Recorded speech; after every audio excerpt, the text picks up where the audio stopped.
Hello friends, welcome to angel maths competition. तो friends, आज की वीडियो स्टार्ट करेंगे एक बहुत ही ज़बरदस्त और ख़तरनाक मॉक टेस्ट से। और आज की वीडियो का ये मॉक टेस्ट नंबर 6 है। तो आज की वीडियो का ये मॉक टेस्ट 6 नंबर है। तो फ्रेंड्स, बहुत ही ज़बरदस्त क्वेश्चनों का कॉम्बिनेशन लेकर आए हैं, जिसमें आप देख सकते हो पहला क्वेश्चन ही बहुत ही खतरनाक और उसके बाद दूसरा क्वेश्चन भी बहुत ही अच्छा हमने लिया है। तो फ्रेंड्स, आइए देखते हैं इन क्वेश्चनों का बहुत ही सिंपल और आसान तरीके से इनका सॉल्यूशन सीखते हैं और इन सॉल्यूशन को सीखकर हम अपने एग्ज़ाम को क्रैक कर सकते हैं। और इस बार यूपी पुलिस 2023 में आपका 100% सिलेक्शन होगा यदि आप हमारे इन सभी मॉक टेस्ट को तैयार करेंगे। और इनके हर क्वेश्चन की एक्टिविटी हम सिर्फ एक ही मेथड से कराते हैं, क्वेश्चन की लैंग्वेज और उसमें दिए गए टैग्स। तो क्वेश्चन की लैंग्वेज और टैग्स के अकॉर्डिंग हम क्वेश्चन को सोल्व करते हैं। तो इसी टेक्निक को आपको सीखना है। तो आइए पहला क्वेश्चन स्टार्ट करेंगे। एक हौज में 120 लीटर पानी है। देखिए, एक हौज में 120 लीटर पानी भरा हुआ है और इससे तब तक पानी बहाया जाता है, इसमें से पानी तब तक बहाया जाता है जब तक कि इसमें बहाए गए पानी से 12 लीटर पानी कम बचे। इसका मतलब यह है 120 लीटर पानी है हौज में, तो उसमें से पानी निकालना शुरू कर दिया जाता है और तब तक निकालते रहते हैं कि जब तक उसमें बहाए गए पानी से 12 लीटर पानी कम बचे, तब तक बहाते रहते हैं। तो इसका मतलब क्या हुआ, बहाए गए पानी की मात्रा बचे हुए पानी से 12 लीटर अधिक है। इसका मतलब ये है। तो इनमें दोनों का डिफरेंस क्या होता है, बहाए गए पानी की जो मात्रा और बचे हुए पानी की मात्रा का अंतर है 12 लीटर। और यदि मैं इस 12 लीटर को इस टोटल में से घटा देता हूं तो दोनों की मात्रा बराबर रह जाएगी। तो देखिए, बचा हुआ पानी इधर रहेगा, बचा पानी, और बहा या गया पानी। बहुत आसान है, देख सकते हो आप। अंतर करूंगा मैं, 120 में से 12 घटाऊंगा 108 रह जाएगा और 108 का आधा हो जाएगा दोनों में, 54 इसमें आएगा और 54 लीटर इसमें आएगा। लेकिन इसमें अभी एक शर्त बताई है मैंने कि बहाए गए पानी की मात्रा बचे हुए पानी से 12 लीटर अधिक है, या आप बचे हुए पानी की मात्रा बहाए गए पानी से 12 लीटर कम है, ऐसे कह दीजिए। तो इसमें 12 लीटर बहाए गए पानी की मात्रा ज़्यादा है बचे हुए से, तो 12 इसी में जोड़ेंगे। 54 और 12 कितना होता है, 66। देख लीजिए, 54 प्लस 12 तो 66 लीटर। तो बहाए गए पानी की मात्रा 66 लीटर है और बचे हुए पानी की मात्रा 54 लीटर है। देखिए फ्रेंड्स, बहुत ही आसानी से क्वेश्चन का आंसर आ चुका है, बहुत ही ज़बरदस्त तरीके से। तो ऐसे ही हम बोलते हैं कि क्वेश्चन की लैंग्वेज और टैग से इस क्वेश्चन का आंसर आसानी से निकाल देते हैं। तो हर क्वेश्चन आपको क्वेश्चन की लैंग्वेज और टैग से ही आसान करना है। और देखिए अब हम किस तरीके से क्वेश्चन का भूत उतारते हैं। देखिए कैसे भूत उतरेगा क्वेश्चन का, आप देखिए। दो व्यक्ति ए और बी एक कार्य को क्रमशः 60 दिन 40 दिन में करते हैं। ए उसको 60 दिन में, बी उसको 40 दिन में करता है। अगर हम देखें कि वह कार्य कितना है तो दोनों संख्याओं का एलसीएम ले लेते हैं, 120 आ जाता है एलसीएम। अब इस कार्य को हम ए द्वारा जो पूरा 60 दिन में करता है, तो एक दिन में 60 दूनी 120, 2 इफिशिएंसी यानी कि 2 यूनिट करेगा, और बी करेगा 40 की 120 3 यूनिट। तो यहाँ से मुझे मालूम हो गया है कि ए उस कार्य पर एक दिन में 2 यूनिट, बी एक दिन में 3 यूनिट करता है। वे दोनों एक साथ कार्य शुरू करते हैं, लेकिन कुछ समय बाद ए कार्य छोड़ देता है। ए छोड़ देता है बट बी नहीं छोड़ता, और बी 10 दिनों में शेष कार्य समाप्त कर देता है। यानी कि उसके ए के छोड़ने के बाद में बी 10 दिनों में शेष कार्य जो रह जाता है उसको समाप्त कर देता है। तो अब हम देखते हैं 10 दिनों में शेष कार्य समाप्त करता है। ए कितने दिनों बाद कार्य छोड़ा था ए ने। तो अब हम देखते हैं 10 दिनों में बी कितना कार्य करता है, लास्ट के बाद के 10 दिनों में। बी एक दिन में 3 यूनिट करता है, 10 दिनों में करेगा वो 30 यूनिट। और 30 यूनिट हम इसमें से घटाएंगे तो शेष रह गया 90 यूनिट। अब 90 यूनिट में क्या होगा, शुरू में ए और बी दोनों काम पर लगे थे, तो शुरू में ए 2 यूनिट बी 3 यूनिट, तो दोनों मिलके 5 यूनिट करेंगे। तो 5 से इसको डिवाइड करूंगा 18 पंजे 90 होता है ना, 18 दिन। तो शुरू में जो है ए और बी ने 18 दिन तक काम किया, उसके बाद ए ने कार्य छोड़ दिया था। तो यहीं से पूछा गया है ए कितने दिनों के बाद कार्य छोड़ता है, तो 18 दिनों के बाद कार्य छोड़ता है ए। ऑप्शन डी हमारे क्वेश्चन का आंसर आ चुका है। बहुत ही जबरदस्त और आसानी से क्वेश्चन का सॉल्यूशन आ गया।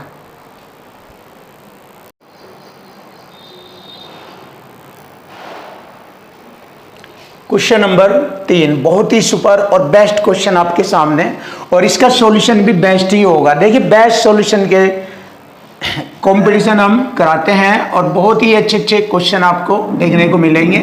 एक व्यक्ति अपनी आय का 25% घर के किराए पर खर्च करता है, यात्रा पर 15% और अन्य वस्तुओं पर 45% खर्च करता है। तो हम देख लेते हैं एक व्यक्ति ने अपनी आय में से टोटल कितने परसेंट खर्च किया है। 25%, 15%, 40 हो गया और 45 ही हो गया, 85% उसने खर्च किया। तो कितना शेष बचा है, 15%। 100 में से 85 घटाएंगे, 15% शेष बचा है। और इधर बताया गया है संख्या में कि 13,500 शेष बचा है। 13,500। अब देखिए शेष बराबर शेष। अब जैसे ही मैं शेष से इस शेष को यानी बचत से बचत को भाग करूंगा तो उस व्यक्ति की आय आ जाएगी। लेकिन इसमें पूछा गया है कि अन्य वस्तुओं पर व्यक्तिगत खर्च कितना है। अन्य वस्तुओं पर हमारा 45% है, तो यहाँ पर 45% की गुणा करेंगे तो अन्य वस्तुओं पर खर्च आ जाएगा। देखिए 15 × 45 आसानी से कट गया। अब गुणा करेंगे 2 0 3 की 13,500 में गुणा करेंगे, 2 0 3 पंजे 15, हासिल 1 13 39 1 40, 40,500 रुपये उसने अन्य वस्तुओं पर खर्च किया था। ऑप्शन बी हमारे क्वेश्चन का आंसर आ चुका। तो देखिए फ्रेंड बहुत ही आसान और इजी सॉल्यूशन आपके सामने है। अब हम नेक्स्ट क्वेश्चन देखते हैं। क्वेश्चन नंबर 4, दो संख्याओं का योग 105 है, उनका अंतर उनके योग का 1/7 है, तब उनका एलसीएम हमें निकालना है। तो देखो बहुत ही अच्छा, उनका अंतर उनके योग का 1/7 है। देखिए अंतर करेंगे यहाँ पर और योग लिखेंगे तो उनका अंतर 1 है, योग 7 है। अंतर 1 है और योग 7 है। अब देखिए इक्वल टू इक्वल करेंगे, दो संख्याओं का योग 105, तो 7 के रेशो के बराबर है 105। 7 से मैंने 105 को काटा 15 बार, 15 7 105। अब यहाँ पर हम बहुत ही इजी तरीके से क्वेश्चन का सॉल्यूशन निकालेंगे। एक रेशो की वैल्यू हो गई यहाँ पर 15। अब देखिए दो संख्याओं का योग 7 है, इसको इस तरीके से लिख लेंगे। दो संख्याओं को पहली दूसरी संख्या जिनके दोनों रेशो का योग 7 है, तो एक रेशो हम ले लेंगे 4, दूसरा 3।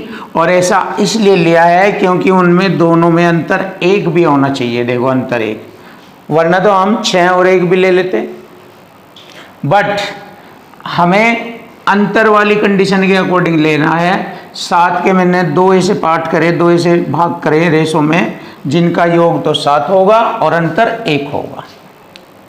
तो बस फिनिश हो गया।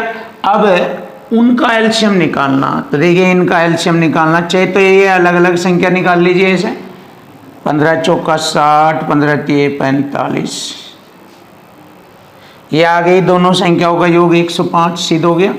और फिर इनका एलसीएम निकाल लीजिए।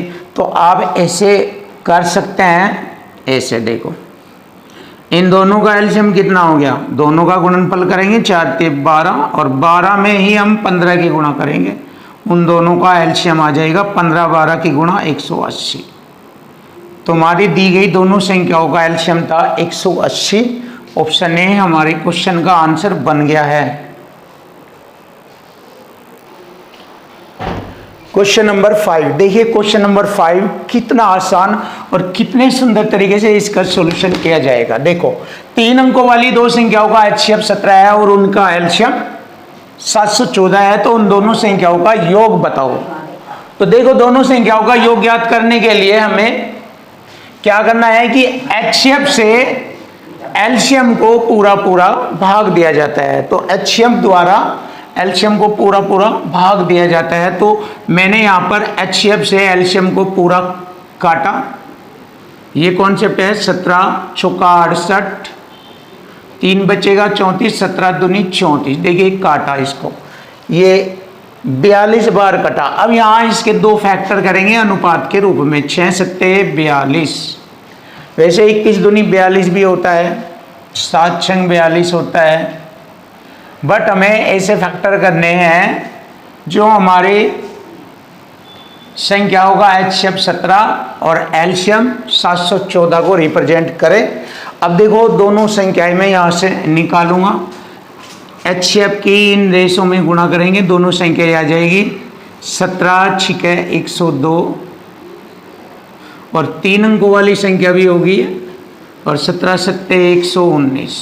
यदि हम इन दोनों को जोड़ें तो दोनों संख्याओं का हमें योग मालूम हो जाएगा, 9 2 11 हासिल 1,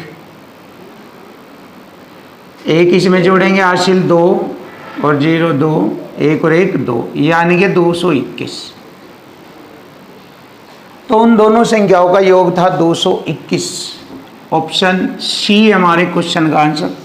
एक बार फिर देख लीजिए, HCF द्वारा एलसीएम को पूरा पूरा डिवाइड कर दिया जाता है और यहाँ पर इसके दो फैक्टर करते हैं, 6 सत्ते 42, इन रेशो में हम HCF की गुणा करेंगे, दोनों संख्या आ जाएगी 17 छिके 102, 17 सत्ते और फिर इन दोनों को जोड़ लो, दोनों संख्याओं का योग हमें ज्ञात हो जाता है। नया क्वेश्चन देखिए, क्वेश्चन नंबर 6, किसी संख्या का 3 गुणा इस संख्या के 3/5 से 60 ज़्यादा है तो संख्या बताओ। देखो बहुत ही बेस्ट तरीके से, कोई भी संख्या अपने आप में 100% होती है तो उस 100% का 3 गुणा हो गई 300%। देखिए किसी भी संख्या का 3 गुणा, कोई भी संख्या अपने आप में 100% और उसका 3 गुणा हो गया 300% ये। और इस संख्या का मतलब है 100% जो थी हमारी वह संख्या, उसके 3/5, तो उस संख्या का 3/5 कितना बैठता है, 20 पंजे 120 60% बैठता है। देखिए 3/5 बैठता है 60%, तो ये 300% इस 60% से 60 ज़्यादा, तो इसमें से ये घटाएंगे और यहाँ लिख लेंगे 60 ज़्यादा, इक्वल टू इक्वल फॉर्म में लिख दिया। तो संख्या बताओ, देखो 300% में से 60% घटाएंगे 240% बराबर होगा 60%। की यहाँ पर 2 जीरो लगाएंगे, 1 0 से 1 0, 12 दूनी 24, 12 पंजे 60, 50 बार कटा और 50 को 2 से डिवाइड करेंगे 25, तो वह संख्या हमारी हो गई 25। ऑप्शन ए हमारे क्वेश्चन का आंसर आ चुका। अब यहाँ पर हम इसको दूसरे तरीके से भी देखते हैं। देखो एक और मेथड से इसका सॉल्यूशन निकाल सकते हैं ऐसे, किसी संख्या का 3 गुणा, किसी नंबर का 3 गुणा उसी संख्या के 3/5, ये वाला जो है ये किसी संख्या का 3 गुणा उसी संख्या के 3/5 से 60 ज़्यादा है। ज़्यादा है के लिए प्लस, कम होता माइनस लगता। अब इसको हल करेंगे, इधर आके घटेगा, 5 × 15 में से 3 घटाएंगे 12 है ना, बटे 5 बराबर 60, 12 पंजे 60, 5 की गुणा करेंगे n बराबर 5 पंजे 25, तो वह संख्या हमारी 25 है। आप इस क्वेश्चन का आंसर ऐसे भी निकाल सकते हैं। क्वेश्चन नंबर 7, किसी राशि पर 5% प्रतिवर्ष की दर से 3 वर्ष और 4 वर्ष में प्राप्त साधारण ब्याज में 40 रुपये का अंतर है तो मूलधन बताओ। देखो कोई राशि है 5% की दर पर 3 वर्ष और 4 वर्ष में उसका प्राप्त साधारण ब्याज का अंतर 40 रुपये है, तो वह धनराशि कितनी है। तो अंतर बराबर अंतर करेंगे, इधर 40 रुपये का अंतर है, यहाँ 3 वर्ष और 4 वर्ष में 1 साल का अंतर है और प्रतिवर्ष 5% साधारण ब्याज लगता है, तो 1 साल के लिए 5% लगेगा, तो ये 5% के बराबर हो जाएगी। या ऐसे करो, 5 ये 15% ये होगा और 5 चौक 20% ये होगा। दोनों का अंतर 15% और 20% का अंतर आ गया 5%। हो गया सवाल। 5 अठे 40% की 2 0, तो 800 रुपये वह मूलधन राशि है। और यही हमारे क्वेश्चन का आंसर बनाया ऑप्शन ए 800 रुपये। देखिए आसानी से हो गया। अब इस क्वेश्चन को भी बहुत इजी तरीके से हल किया जाएगा। 6 व्यक्ति खाने के लिए एक होटल में गए, उनमें से 5 ने 32 रुपये प्रति अपने खर्च पर करते हैं। तो देखिए, तो 5 का जो एवरेज है 32 रुपये प्रति आ रहा है, खर्च पर करते हैं। और जैसे ही छठा बंदा आता है, उसने छठे व्यक्ति ने सभी 6 व्यक्तियों द्वारा किए गए औसत खर्च से 80 रुपये अधिक खर्च करता है। तो देखिए यहाँ पर टेक्निक है बहुत ही सुपर। ये 80 रुपये जो है पहले 5 बंदों में बराबर बराबर बांट दिए जाते हैं। यहाँ से एवरेज बढ़ जाता है। किसकी वजह से? जो छठा व्यक्ति है उसने सभी 6 व्यक्तियों द्वारा किए गए औसत खर्च से 80 रुपये ज़्यादा। तो इस 80 को 5 से भाग करेंगे, 16 बार कटता है। अब जो औसत आएगा वो इन सभी का औसत आ जाएगा। 32 में 16 जोड़ेंगे 48। तो अब सभी का औसत जो है 48 है। लेकिन यहाँ पर पूछा है सभी व्यक्तियों ने कुल कितना धन खर्च किया। अब बात आई धन की।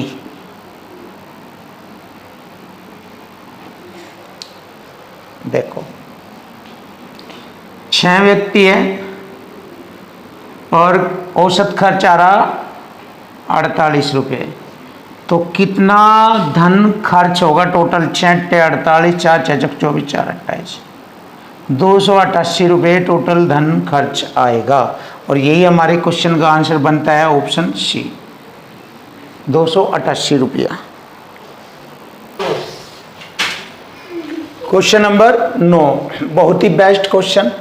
43:47 के अनुपात के दोनों पदों में से क्या घटाया जाए कि यह अनुपात 2:5 के अनुपात में हो जाए। देखिए बहुत इजी तरीके से 43:97 और 2:5 क्रॉस मल्टी का अंतर करेंगे।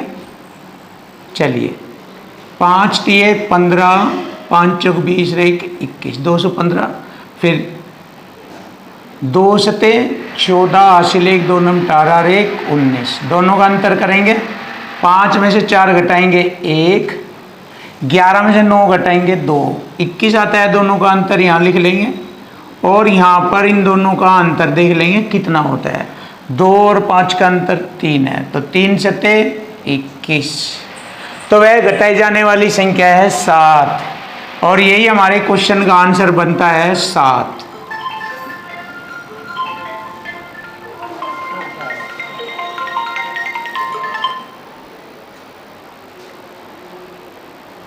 Question number 10। क्वेश्चन नंबर 10 देखिए।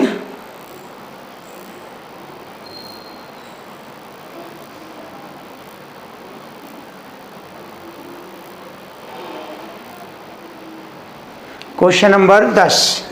एक व्यक्ति एक नौकर को इस शर्त पर नौकरी देता है कि वह उसे 1 वर्ष बाद 90 रुपये तथा एक पगड़ी देता है। देखिए 1 वर्ष में 12 महीने होते हैं, तो 12 महीने में वह 90 रुपये प्लस पगड़ी देता है।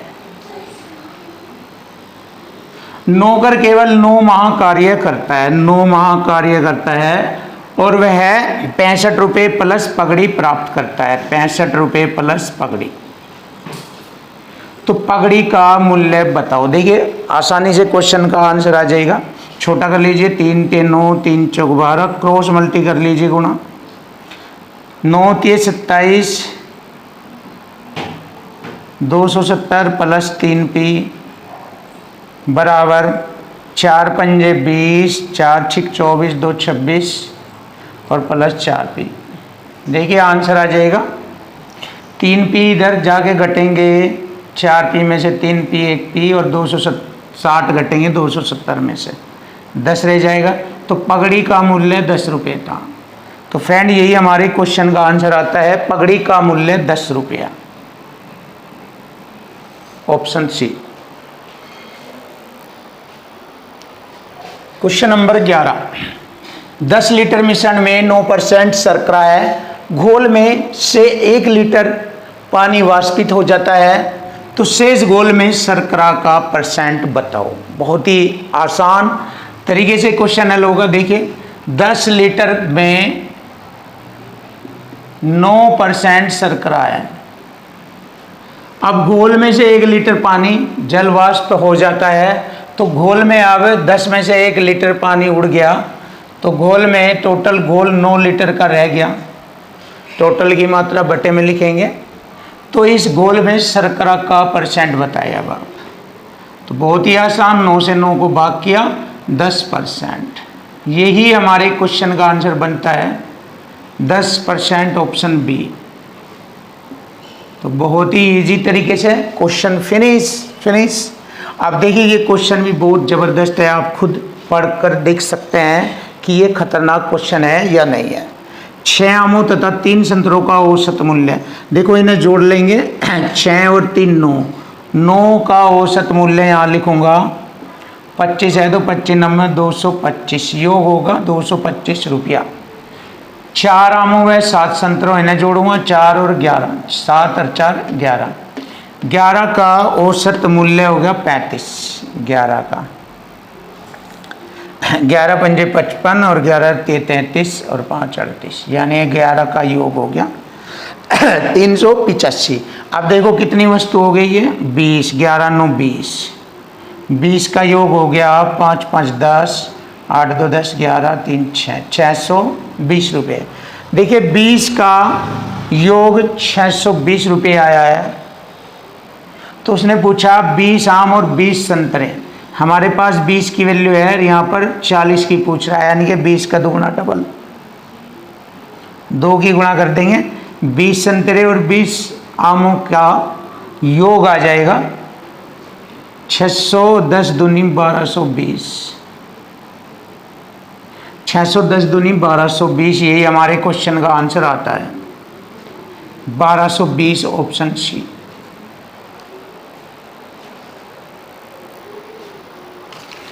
क्वेश्चन नंबर 13, बहुत ही बेस्ट और जबरदस्त क्वेश्चन आपके सामने। एक संख्या तथा उसके वर्ग का औसत, देखिए एक संख्या और इसी का वर्ग कर लिया, इन दोनों का औसत, तो दोनों संख्याओं के योग और बटे पदों की संख्या 2, ये होगा इन दोनों का औसत। उस संख्या का 10 गुना है, उस संख्या का 10 गुना। तो देखिए फ्रेंड कर लीजिए, 10 दूनी 20, n प्लस n स्क्वायर बराबर 10 दूनी 20n। 20n में से एक n घटेगा इधर जाके, n स्क्वायर बराबर हो जाएगा 19n। देखिए 20n में से एक घटेगा 19n, n से एक n कट गया तो n बराबर 19, तो वह संख्या हमारी 19 है, ऑप्शन सी 19।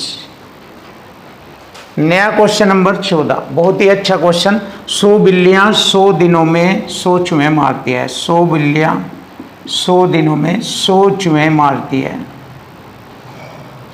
देखिए काम करने का जो वैल्यू होगी वो नीचे और सब ऊपर। 4 बिल्लियाँ 4 चूहे कितने दिनों में मारेंगी? 4 से 4 काटा, 2 0 से 2 0 काटा मैंने, तो 100 दिन आ जाएंगे। क्वेश्चन का आंसर आ गया 100 दिन।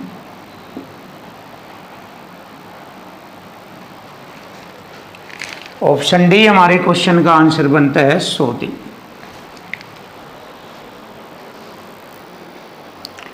क्वेश्चन नंबर 15, किसी संख्या को 52 से भाग देने पर 44 शेष बचता है। देखिए 44 शेष बचा है, उस संख्या में से 44 शेष बचा है। यदि उस संख्या को 13 से भाग दें, देखो किसी संख्या का ये बचा हुआ अंश है, अगर हम इसी अंश को उस संख्या को मतलब उसी संख्या के अंश को 13 से भाग दें तो शेषफल क्या बचेगा।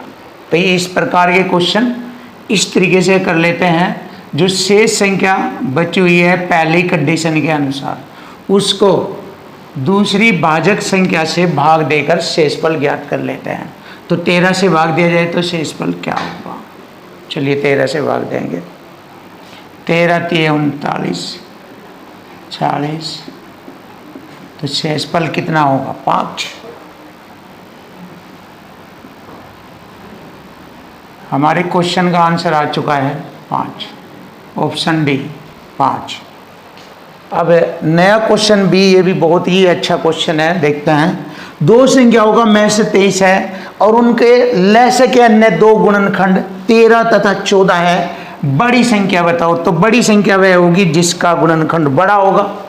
तो इस बड़े गुणनखंड में ही हम में से की गुणा करेंगे 23 की, तो बड़ी संख्या में ज्ञात हो जाएगी। देखो 23 चौका 92,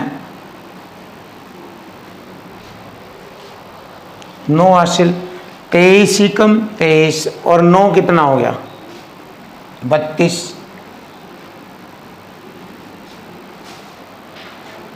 और यही हमारे क्वेश्चन का आंसर बनता है 322। ऑप्शन डी हमारे क्वेश्चन का आंसर आ चुका 322। क्वेश्चन नंबर 17 बहुत ही जबरदस्त क्वेश्चन है। कोई राशि 10 वर्षों में साधारण ब्याज की दर पर 100% की वृद्धि होती है। देखिए 10 वर्ष में 100% बढ़ जाती है साधारण ब्याज दर का। तो एक साल में ब्याज दर आ जाएगी 10 दाम 100, 10% की ब्याज दर आ गई। तो समान ब्याज दर पर यानी कि इसी ब्याज दर पर 10% की ब्याज दर पर ही 2 वर्षों के बाद 8000 रुपये का चक्रवृद्धि ब्याज बताओ कितना। तो देखिए CI ज्ञात करना है 8000 रुपये का। 2 वर्ष के लिए दर 10% है तो 21% ब्याज होता है। अब हम इसको हल करेंगे, परसेंट से 2 जीरो काटा, 21 × 168, ये जीरो, 1680 रुपये। यही हमारे क्वेश्चन का आंसर बनता है 1680 रुपया। देखिए ये आ चुका है क्वेश्चन का आंसर। अब नेक्स्ट देखते हैं। एक संख्या का 65% और उस संख्या के 4/5% को बोलते हैं 80%। 80% भाग से 21 कम है। देखो इस 80% से ये 65% 15% कम है और इधर 21 कम है। हो गया इक्वल टू इक्वल। परसेंट की मैंने 2 जीरो लगाई और 15 से काटा, 15 एकम 15, 6 बचेगा, हो गया 60, 15 चौका 60, 1 जीरो। तो वह संख्या 140 है। यही हमारे क्वेश्चन का आंसर आ चुका है, ऑप्शन ए।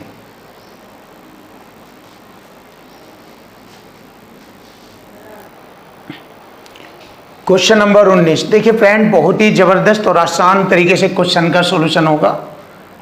घनमूल 8 बटे वर्गमूल 16 भाग वर्गमूल 100 बटे 49 गुणा घनमूल 125 बराबर है। तो देखिए इसको हल करेंगे। 8 का घनमूल निकालेंगे 2, बटे में 16 का वर्गमूल निकालेंगे 4, भाग का उल्टा गुणा, तो इस संख्या का उल्टा हो जाएगा 49 का वर्गमूल 60, 100 का वर्गमूल 10 बटे में गुणा 125 का घनमूल 5 होता है। अब इसको हम हल करेंगे। 5 दूनी 10 से 10 कटा, 7/4। यही हमारे क्वेश्चन का आंसर आता है 7/4। तो देख लेते हैं, ऑप्शन ए हमारे क्वेश्चन का आंसर आ गया 7/4। अब नेक्स्ट क्वेश्चन देखते हैं, बहुत ही अच्छा। 2 की घात 4, 2 दूनी 4 दूनी 8 दूनी 16, 16 का वर्गमूल 4 होता है, प्लस 64 का घनमूल 4 होता है, प्लस 2 की घात 8, 256 होता है। ये अगर हम देखें इसको 256 होता है और 256 4 की घात 4 होता है। इस 4 से चतुर्थमूल हटेगा, 4 आ जाएगा। 4 4 8 और 4 12। यही हमारे क्वेश्चन का आंसर आता है 12। ऑप्शन ए हमारे क्वेश्चन का आंसर आ चुका है 12। तो फ्रेंड्स, यदि हमारी वीडियो आपको अच्छी लगी है, पसंद आई है, तो कमेंट कीजिए और हमारे चैनल को सब्सक्राइब कीजिए, जिससे हम आपके सामने बहुत ही अच्छे मॉक टेस्ट लेकर आए। थैंक यू, वेलकम, धन्यवाद।